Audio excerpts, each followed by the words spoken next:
Thank you very much. Good afternoon. A very warm welcome, Prime Minister De Peter, to Brussels, the Parlement here.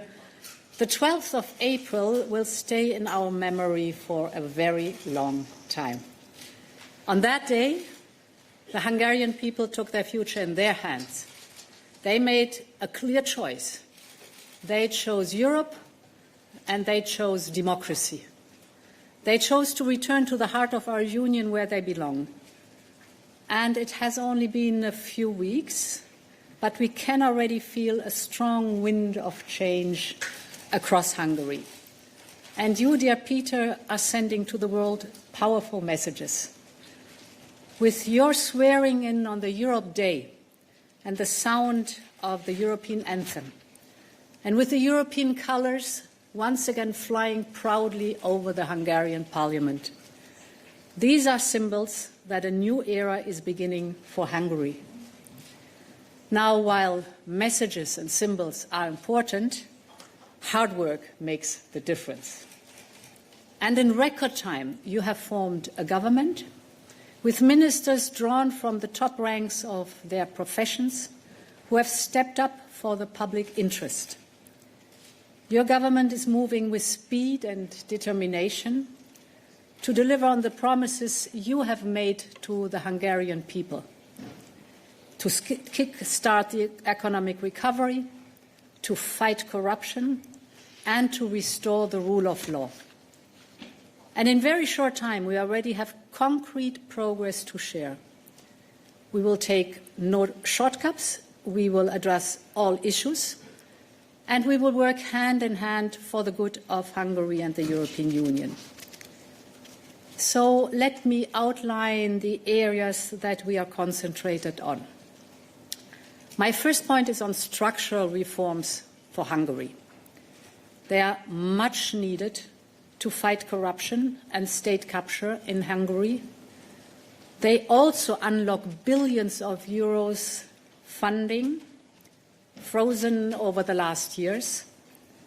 Now, your government and the European Commission, we immediately went to work. We agreed on a robust architecture to ensure that Hungary addresses corruption and rule of law concerns. And indeed, Hungary has decided to join the European Public Prosecutor's Office to safeguard European funds in the future. You have agreed to strengthen the Integrity Authority to make sure it has real teeth to detect and fight corruption as well as conflict of interests. You are also revising your public procurement law to curb fraud and protect taxpayers' money. And you have addressed structures that presented high risks of state captures. The public interest trusts, the PITs, that covered increasingly large parts of the Hungarian economy will be phased out. These are strong signals that Hungary is turning the page. In only a few weeks, you have driven forward long overdue reforms, reforms for the benefit of Hungary and reforms for the benefit of the European Union. My second point is on investments. Our teams have worked hard day and night together to find common ground and agree on a list of investments for the revised Next Generation EU plan. I think the hard work has really paid off now. We agreed on very concrete projects that will support key sectors, such as, for example, energy, housing, but also transport and small and medium enterprises, just to name a few. We have agreed now on a safe and solid lending zone. And therefore, subject to the reforms that are being adopted and investments implemented, I'm very happy to announce today that we can unlock 10 billion euros for Hungary. My third point is there's also a significant progress on the topic of cohesion funds. With the progress on the super milestones, we have also been able to unlock the conditionality-related cohesion funds worth 4.2 billion euros. And my fourth point is on fundamental rights.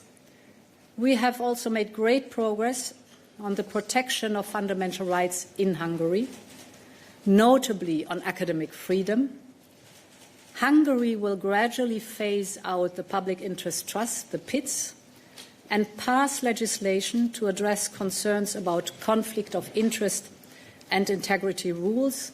This is a big step forward, long awaited, the academic freedom, and therefore this will unlock another 2.2 billion euros of cohesion funds for Hungary. On the child protection law, more steps will have to be taken, but we are on a good direction of travel. And finally, a special word on Erasmus. This iconic program is one of the great trademarks of the European Union.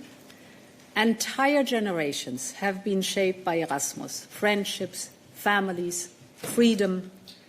With Erasmus, young Europeans fall in love with another language or culture or country and with its citizens.